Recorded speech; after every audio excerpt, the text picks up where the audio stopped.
아멘. 기도하겠습니다.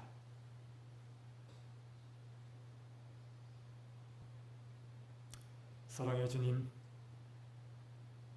다시금 이 새벽에 우리를 깨워주시고 죄 전에 나올 때 우리 심령에 겸비한 마음을 주시며 오직 주님만을 높이며 오직 주님만을 경외하며 이 시간 주님 앞에 나왔습니다.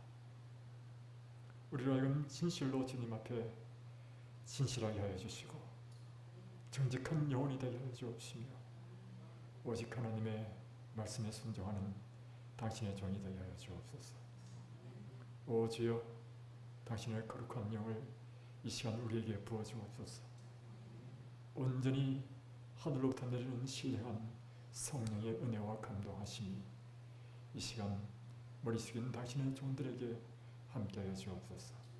예수 그리스도의 이름으로 간절히 기도드리옵나이다. 아멘.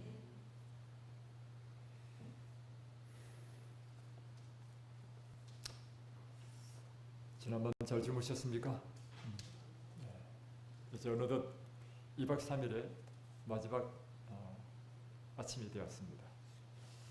참으로 하나님께 감사드리는 것은 이 2박 3일 동안 그 엄청난 비 예고에도 불구하고 이제 모든 비가 다 그치고 또 심지어 어제는 햇볕같이 나고 하늘은 푸르고 정말 놀라운 하나님의 은혜에 진실로 감사를 드립니다.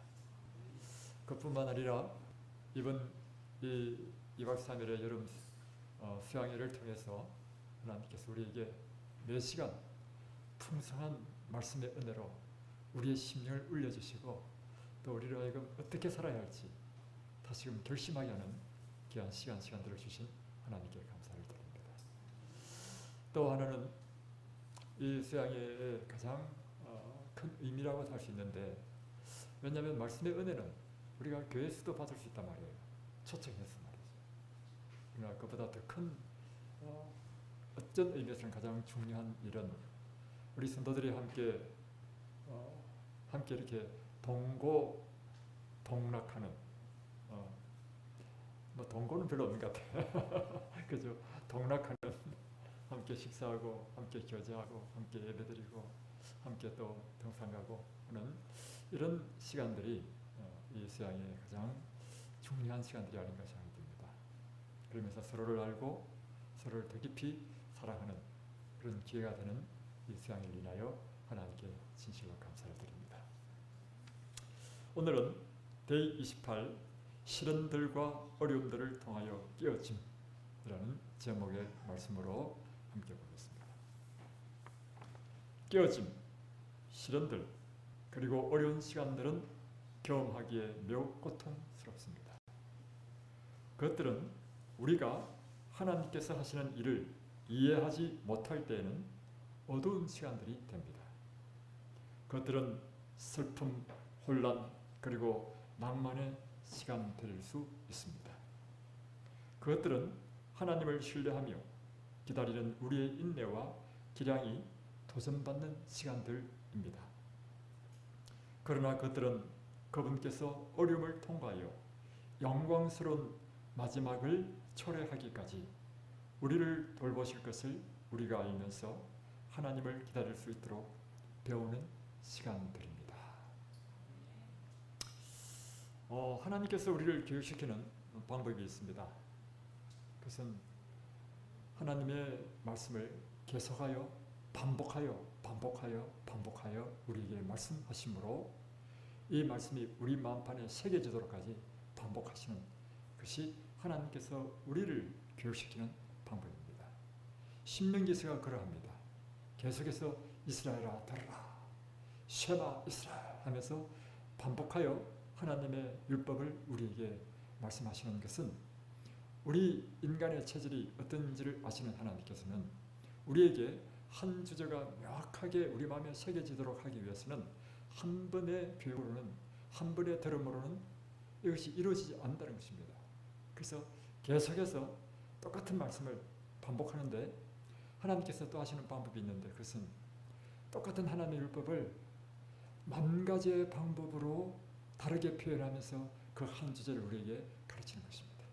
그것이 바로 호시아 8장 12절에 하나님께서 내 율법을 만 가지로 내게 전했다 이렇게 표현해요. 지금 왜 이렇게 쓰도 이 말씀을 드리냐면 데니스 스미스 목사님께서 이 말씀을 전개해 나갈 때도 동일한 방법을 사용하고 있다는 것을 제가 발견하기 때문입니다. 지금 시련들과 어려움을 통하여 깨어짐이라고 하는 이 주제로 지금 몇 번을 반복하고 있냐면 4번을 계속해서 반복하고 있습니다. 그래서 오늘 내용을 읽어보면 오늘 내용은 사실 이전에 했던 말씀의 반복입니다. 그런데 다른 게 있어요. 뭐냐면 다른 관점에서 이 시련과 어려움이 우리에게 어떻게 깨어지게 하고 그 깨어짐으로 인하여 우리에게 얻고자 하는 목적이 무엇인지를 보여주고 있다는 것입니다. 자, 보십시오. 첫 번째 깨어짐은 여기서 기록하기를 우리의 죄의 가장 강력한 두 본성인 우리의 이기심과 우리의 교만을 깨트리는, 그래서 우리에게 완전히 거듭나는 사람으로 만들기 위한 것이다. 또 이것을 어제는 어떻게 표현했냐면 이 깨어짐의 목적은 우리로 하여금 마음을 낮추고 그 겸손한 마음에 비로소 하나님의 가장 강력한 속성인 사랑을 우리 마음에 심어주기 위하여 우리를 깨뜨리신다. 오늘은 어떻게 표현되고 있냐면 바로 이 시련과 어려움을 통해서 우리는 최종적으로 우리에게 목적하는 하나님의 영광의 형상으로 우리를 변화시키기 위하여 우리를 하여금 시련과 어려움과 깨어짐의 그런 경험으로 이끄신다는 것입니다. 그래서 제가 쭉 읽어보면서 제목을 오히려 이렇게 바꾸는 게 좋겠다. 이 제목에는 시련들과 어려움들을 통하여 깨어짐이라 됐는데 제가 만약에 제목을 붙인다면 시련들과 어려움들을 통하여 하나님의 영광의 이름 또는 깨어짐과 하나님의 영광 이렇게 표현하는 것이 아주 명확한 이 전체 의미를 나타내는 표현이 아닌가 이렇게 생각이 듭니다. 자, 보십시오. 깨어짐, 시련들 이런 것은 사실 말은 쉽습니다. 그러나 우리의 생애를 통해서 경험한 바로는 그것은 굉장히 고통스러운 경험입니다. 그리고 사실은 우리는 미래를 바라볼 수 없는 사람들이기 때문에 이 이후에 영광의 모습을 못 봐요. 그래서 마치 내 앞이 전혀 불투명한 상태 속에서 이 시련과 어려움을 통과할 때 우리는 때로는 혼란과 방황과 그리고 심지어는 어떤 경우에는 낭만까지 한다는 것입니다. 이것이 바로 시련과 어려움이 그것이 하나님께서 우리에게 허락하시는 것을 이해하지 못할 때 우리가 겪는 그런 모습들이라는 것입니다. 그래서 오히려 이런 시간들은 정말로 우리가 하나님을 사랑하는가, 정말 우리는 하나님을 믿는가, 신뢰하는가, 그것에 대한 우리 자신을 확정하는 하나의 시금석이 되어버린다는 것입니다. 그래서 여기서 우리의 인내와 기량이 도전받는 시간들이다 이렇게 표현했는데요. 그러나 자, 오늘의 주제입니다. 그것들은 이런 시련과 어려움은 그분께서 이 어려움을 통하여 영광스러운 마지막을 초래하기까지, 좀 복잡한데 이걸 다른 말로 표현하면 이 어려움을 통과하여 하나님의 영광의 형상으로 우리가 변화될 때까지 하나님께서 우리를 변화시키는 그 목적으로 주신 것이다. 그리고 그 어려움 때 하나님께서는 바로 이 목적을 위해서 우리를 홀로 버려두지 않으시고 우리를 돌보실 것이다. 그래서 그런 믿음으로 이 시련과 어려움을 기다릴 수 있도록 배우는 시간이 된다는 것입니다. 그래서 그 다음에 인용한 것이 로마서 8장 18절로 22절인데 생각컨대 현재 고난은 장차 우리에게 나타날 영광과 좋게 비교할 수 없도다. 여기 보십시오. 로마서 8장인데요. 현재 우리가 당하는 고난은 장차 우리에게 나타날 영광과 좋게 비교할 수 없다. 이 우리에게 나타날 영광이 무엇인가? 이것은요, 예수님께서 재림하시는 것을 의미하는 것이 아니고 이 시련과 고난을 통해서 우리에게 이루어질 하나님의 영광의 형상으로 우리가 변화되어질 그 영광에 비교하면 이 고난은 정말 아무것도 아니다 이런 뜻입니다. 피조물에 고대하는 바는 하나님의 아들들에 나타나는 것이, 보십시오. 이것이 우리에게 영광과 함께 대비되는 것이 뭐냐면, 이 다른 말로 표현하는 것이 하나님의 아들들이 나타나는 것이다 이렇게 표현했거든요. 하나님의 아들들이란 무엇인가? 바로 예수님의 그 영광을, 그 품성을 그대로 반영하는 그리스도인, 이것이 바로 하나님의 아들들. 그래서 이 모든 피조물들은 우리가 하나님의 그 영광의 모습을 나타나기를 기다리고 있다는 것입니다. 왜냐?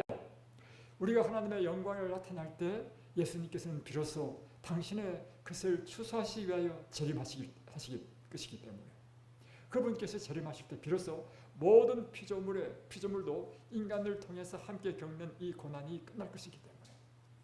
자, 이런 의미에서 한번 보십시오. 피조물의 고난은 바로 하나님의 아들들에 나타나는 것이니, 피조물이 허무한 데 굴복하는 것은 자기의 뜻이 아니요 오직 굴복해 하시는 이로 말미암음이라. 그 바라는 것은 피조물도 썩어짐의 종로로 한 데서 해방되어 하나님의 자녀들의 영광의 자유에 이르는 것이라. 말이 좀 어렵죠. 다른 말로 표현하면 이 모든 피조물들이 허무한 데 굴복하는 것, 이게 뭐냐면 그 다음에 표현되어진 썩어짐이라는 것입니다. 다시 말하면 모든 피조물들도 다 결국에는 죽잖아요. 썩어짐을 당하는 것은 무엇 때문인가? 인간의 범죄로 인하여 이 모든 피조물들이 함께 저주를 받았기 때문입니다. 그래서 이 모든 피조물들이 다시금 하나님께서 창조하신 그 원래 모습으로 회복되는 방법은, 우리가 다시금 하나님의 영광으로 회복될 때 이 모든 피조물들이 우리의 영광과 함께 그들도 이제 영광스럽게 된다는 것입니다. 그래서 모든 피조물들이 바로 이 썩어짐의 조노릇한 데서 해방되어서 하나님의 자녀들의 그 영광의 자유에 이르는 것을 다 고대한다는 것입니다. 그래서 피조물이 다 이제까지 함께 탄식하며 함께 고통하는 것을 우리가 아나니. 다음 134페이지입니다. 이 깨어지는 시간들은, 이 깨어지는 시간들이라는 것은 우리의 인생의 시련과 고난의 때라는 것이죠. 그것은 베드로와 다른 제자들처럼 우리를 변화시킬 것이다. 예수님의 제자들, 12 제자들이요, 결국에는 다 변화되었습니다. 그래서 베드로는, 그가 베드로후서 1장 2절로 4절을 쭉 보면, 그가 예수 그리스도를 알므로 우리가 신의 성품에 참여하게 하려 함이라. 그분의 신비한 능력, 생명과 경건에 속한 그 모든 것, 그것은 예수 그리스도를 알므로, 그리고 나서는 하시는 듣는 말씀이 바로 신의 성품에 우리로 하여금 참여하게 하는 것이다. 그러니까 베드로는 예수 그리스도를 안다는 것은 그가 경험적으로 알므로는 것입니다. 우리가 그분을 경험적으로 알 때는 언제 그분을 경험적으로 알게 되는 것입니까? 우리가 시련과 고난의 때, 가장 어려운 때를 통과할 때, 그때는 신앙이 이제 이론의 신앙이 아니에요. 실제적으로 이 곤란과 어려움 가운데서 나를 정말 지탱해주고, 이 곤란과 어려움 가운데서도 믿음을 지키는 것은 이제 실제적인 문제가 되는 것입니다. 그와 같이 실제적인 그런 과정 속에서 하나님께서 나를 이 시련 가운데서 붙들어준다는 것을 경험적으로 알게 되고, 그리고 경험적으로 그분을 신뢰하게 되고 그분을 기다리게 될 때 우리는 경험적으로 그분을 알게 되는 것이죠. 그런 경험들이 결국에는 그로 하여금 신의 성품에 참여하게 하겠다는 것입니다. 또 예수님의 제자들 가운데 사도 요한은요, 사도행전에 보면 거의 3장에 걸쳐서 요한에 대해서만 계속 설명하고 있습니다. 요한은 성급한 사람이었다. 성질이 불같은 사람이었다. 거칠은 사람이었다. 그러나 그가 점점 100살까지 살면서 예수님이 어떤 분이신지 그가 경험적으로 깨닫게 되면서 그는 완전히 다른 사람으로, 사랑의 사도로 변화되는 것을 보여주고 있는 것입니다. 그처럼 이 깨어짐은 우리를 그렇게 변화시켜 줄 것이다. 이 깨어지는 과정은 우리의 교만한 마음들을 깨트리며 자아를 높이고자 하는 욕망을 제거하며 높아진 우리의 자아를 겸손하게 하며, 그리고 생에서 한 목적, 곧 신실히 하나님을 섬기도록 우리를 인도한다. 그래서 하나님께 우리 깨트리는 목적이 쭉 나오죠. 우리의 교만한 마음을 깨트리고 자아를 높이고자 하는 욕망을 깨트리고 높아진 우리의 자아를 겸손하게 하고 그러면서 생애의 한 목적 곧 오직 주님만을 높이는 주님께만 영광을 돌리는 생애로 우리를 변화시키는 것입니다. 그래서 이번에 이 연순에 와가지고 제가 가장 인상적으로 딱 본 것은요, 우리가 묵고 있는 사무엘관 숙소 제1기도관의 1층에 딱 들어가면 명판에 새겨진 성구가 제 마음에 딱 박혔습니다. 뭐죠? 시편 115편 1절입니다. 여호와여 우리의 영광을 돌리지 마옵소서. 오직 영광은 당신만 받으시옵소서. 얼마나 감동적인지 제가 한번 읽어드리겠습니다. 시편 115편 1절 여호와여 영광을 우리에게 돌리지 마옵소서. 우리에게 돌리지 마옵소서. 오직 주는 인자하시고 진실하심으로 주의 이름에만 영광을 돌리소서. 얼마나 감동적인지. 그러니까 여러분, 지금으로부터 3000년 전에 우리의 믿음의 조상들은요, 정말 우리의 인생에 나오잖아요. 생의 목적이 무엇인지, 그것은 오직 하나님께만 영광을 높이고 그분만을 높이는 것이 우리 생의 목적이라는 것입니다. 그들이 비록 하나님의 놀라운 성전을 건축했다 할지라도 이 성전을 통하여 내가 높임을 받는다는 것은 이것은 두려운 일이고 그것은 실패하는 것입니다. 우리가 주님을 위하여 어떤 일을 했다 할지라도 그 일이 그 영광은 오직 하나님께서만 받으시라는 것입니다. 오늘 여러분이 이제 다시 돌아가면 새 마음을 가지고 주의를 위하여 열심히 이제 봉사할 것 아닙니까? 특별히 우리 두 지사님은 이제 앞으로 안식일마다 절대로 빠지지 않겠다 결심하고 있지 않습니까?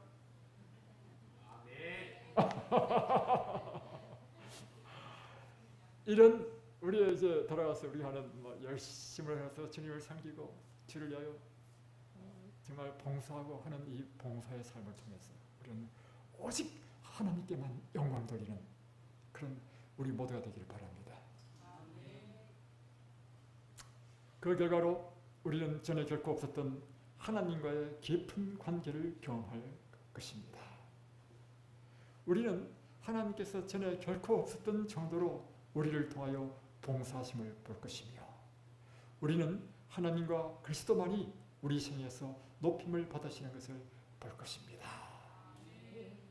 이 깨어지는 시간을 통하여 이 세 가지 경험을 하게 될 것인데, 첫 번째는 우리는 전에는 결코 경험해보지 못한 정말 하나님과의 그 깊은 이 관계를 경험하게 되는 경험. 제가 자꾸 반복해서 이야기해서 너무 죄송한데요. 저희들이 참 젊었을 때 우리는 실현 초에 완전히 막 그냥 깨지고 엄청난 실현을 당했습니다. 그 실현의 때 오직 할 수 있는 것은 단 한 가지밖에 없었습니다. 그것은 하나님을 붙잡는 것이었습니다. 그 경험을 통해서요, 우리는 하나님과 그분이 없이는 살 수 없는 관계로 들어간 거예요. 그래서 여러분, 이 깨어지면 우리는 전에 결코 없었던 하나님과의 깊은 관계로 우리를 이끈다는 것입니다. 그리고 이와 같이 우리의 깨어짐을 통해서 하나님께서는 우리를 비로소 당신의 봉사 사역에 사용하실 것인데 강력하게 사용하실 것이라는 것이죠. 그리고 바로 이 깨어짐을 통해서 우리는 오직 하나님과 그분 그리스도에게만 영광을 돌리는 생애로 변화될 것이다. 그래서 이 깨어짐의 과정을 이해하는 것은 참으로 중요하다는 것입니다. 왜냐하면 이 과정을 이해해야만 우리는 이 어려운 시기를 지날 때 우리가 오해하지 않고 오히려 하나님을 신뢰하고 그러므로 이 깨어짐의 목적을 이룰 수 있기 때문이라는 것입니다. 자, 보십시오. 깨어지는 과정을 이해하는 것은 참으로 중요합니다. 만일 우리가 이것을 이해하지 못한다면 우리는 하나님께서 우리에게 관심이 없으시고 사랑하지 않으신다고 믿으면서 낙심하고 비통해야 할 것입니다. 또한 이 깨어짐은 우리가 알아야 될 것은 계속적인 과정임을 우리는 깨달아야 합니다. 우리의 생애에서 하나의 큰 깨어지는 때가 있을 수 있으나 그 깨어지는 과정은 그 한 번으로 끝나는 것이 아니고 우리의 전 생애를 통해서 계속해서 되어진다는 것입니다. 그래서 바울은 여러분 동의하십니까? 예. 그래서 깨어지면요, 한번 내가 이와 같은 것입니다. 내가 주님을 만났다. 그 한 번의 만남으로 우리가 다 되는 게 아닙니다, 여러분. 그죠? 방황하다가 우리 이제 한 자매하고 처음에 청년하고 이제 청년이 아니지, 결혼했으니까 이야기를 하다 보니까 목사님 어제죠, 산책하면서 이야기하다가 저는요 10대 때 방황했습니다. 그러다가 이 재림면선에 와가지고 제가 예수님을 만났습니다. 그러니까 우리는 예수님을 극주로 만난단 말이에요. 그러나 그 만남 한 번으로 우리는 다 이루어집니까? 아니요. 우리는 예수님을 날마다 만나요. 날마다. 그 한 번으로 예수님을 정말 그야말로 진하게 만났다가 다시 또 예수 없는 생애를 사는 사람이 얼마나 많습니까, 여러분? 그러다 또 다시 특별한 깨어지는 그런 시련을 통해서 다시 또 하나님 만나고, 그러다 또 그 문제 해결되면 다시 또 떠나. 이런 사람들이 많습니다, 여러분. 그래서 여러분, 우리가 예수님을 만났다, 그게 전부가 아닙니다. 날마다 그분을 만나야 되는 것이고, 깨어짐의 과정도 마찬가지입니다. 한 번에 깨어짐을 끝나는 것이 아니고 우리는 또 깨어지면서 우리가 점점 바뀌는 거예요. 저도 앞으로 엄청나게 많이 깨져야 돼요. 제가 딱 생각해보면 저 솔직한 있는 이야기 해드릴까요? 나는 목사로서 부적합한 자야. 이게 내 마음입니다. 솔직히. 내가 아무리 생각해도 나는 목사로서 부적합한 사람 같아. 이게 제가 솔직히 제 마음속에 갖고 있는 마음입니다. 그러면서도 지금 일을 하고 있는 거예요. 왜냐하면 하나님께서 지금 이 일에 지금 저를 사용하시니까 하고 있는 걸 뿐입니다. 저는 절대로 저 자신이 적합하다고 생각하지 않습니다. 왜냐하면 여러모로 내가 보니까 부족함이 너무 많은 사람이에요. 그래서 저도 앞으로 엄청나게 깨져야 될 사람입니다. 그래서 여러분, 이 깨어지면요, 한 번에 깨어짐으로 다 되는 것이 아니라는 것입니다. 사울이 이제 회심했을 때 놀라운 깨어짐의 경험을 갖죠. 살기 병든해서 그리스도를 믿는 사람을 다 잡아서 죽이려고 다메섹 도상으로 가다가 그가 큰 빛에 말에서 떨어져 버리잖아요. 그리고 그리스도의 음성을 직접 들었습니다. 얼마나 놀라운 경험입니까? 그러나 그런 이 처음 깨어짐으로 전부가 아니라는 것입니다. 페이지 135페이지, 하나님께서는 그를 겸손하게 하시려고 진행되는 시련들과 어려움들을 계속 경험하도록 하셨다는 것입니다. 그래서 여러분, 우리에게 오는 시련, 왜 나는 이 시련이 끝도 없지? 이렇게 말하지 마십시오. 그 축복이라는 사실입니다. 사도 바울은 이렇게 이야기하고 있습니다. 고린도후서 12장 7절로 10절에 여러 계시를 받은 것이 지극히 크므로 너무 자고하지 않게 하시려고 내 육체의 가시 곧 사단의 사자를 주셨으니 이는 나를 쳐서 너무 자고하지 않게 하려 하심이니라. 이것이 내게서 떠나기 위하여 내가 3번 주께 간구하였다. 그러니까 이 사도 바울에게 그 몸에서 떠나지 않는 콱 박혀버린 하나의 가시가 있다는 거예요. 이것을 그는 사단의 사자라고 이렇게 표현했습니다. 너무 고통스러워서 3번씩이나 하나님께 구했다는 것입니다. 이와 같은 것이죠. 하나님, 나에게 이런 육체적인 질병만 없다면 내가 보다도 주님께 더 많은 좋은 양질의 더 많은 양의 봉사를 할 수 있을 것이 아닙니까? 그래서 주님, 이 가시를 좀 제거해 주십시오. 이게 사도 바울뿐만 아니라 우리 모두가 다 드리는 기도 아닙니까? 사도 바울에게 이 육체적인 가시는 무엇이었습니까? 이 눈이 나빴어요. 빛을 보고 난 이후에 그가 비로소 비늘이 벗겨져서 볼 수는 있었지만 그로 인하여 암질로 인해서 계속해서 사도 바울은 고통을 당했다. 이렇게 이야기하고 있습니다. 그런데 그가 이런 육체적인 이런 것을 하나님께서 완전히 딱 고쳐주시면 더 나은 보살을 할 수 있는 것이 아닙니까? 그러나 하나님께서는 그 고통을 계속해서 당하도록 허락하셨다는 것입니다. 자, 그래서 3번 간구했더니만 하나님께서 주신 응답이 뭐냐면 내 은혜가 내게 족하다. 이는 내 능력이 약한 데서 온전하여 짐이라 하신지라. 이러므로 도리어 크게 기쁨으로 나의 여러 약한 것들에 대하여 자랑하리니 이는 그리스도의 능력으로 내게 머물게 하려 함이라. 그러니까 나의 연약함, 나의 육체적인 가시, 이것이 오히려 내 안에 그리스도께서 머무는 수단이었다는 것입니다.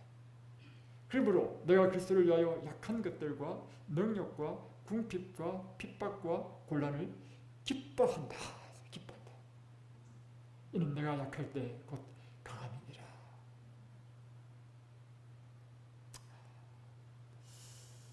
여러분은 여러분의 삶을 지속적으로 괴롭히는 이런 육체적인 가시가 있으면 정말 기뻐할 수 있겠습니까? 그리고 능력받을 때, 능력이란 뭐냐면 모욕받는 거예요. 업신여김을 받고 욕을 당하는 것입니다. 이런 능력받을 때, 궁핍과 핍박과 곤란을 받을 때 여러분 정말 기뻐하실 수 있겠습니까? 근데 사도 바울은 이야기를 내가 기뻐한다. 왜냐? 바로 이와 같은 것이 나로 하여금 깨어지게 하기 때문에, 이와 같은 것이 나로 하여금 끊임없이 나로 하여금 겸손하게 만들고, 그러므로 내가 그리스도를 계속해서 의지하게 하기 때문에, 그래서 내 힘으로 하는 것보다도 훨씬 놀라운 능력이 있으신 하나님의 능력이 내 삶을 주관하게 되기 때문에, 그래서 나는 기뻐한다는 것입니다. 여러분, 이런 가시처럼 꽉 박혀서 언제나 고통을 주는 이런 육체적인 질병은 없습니까?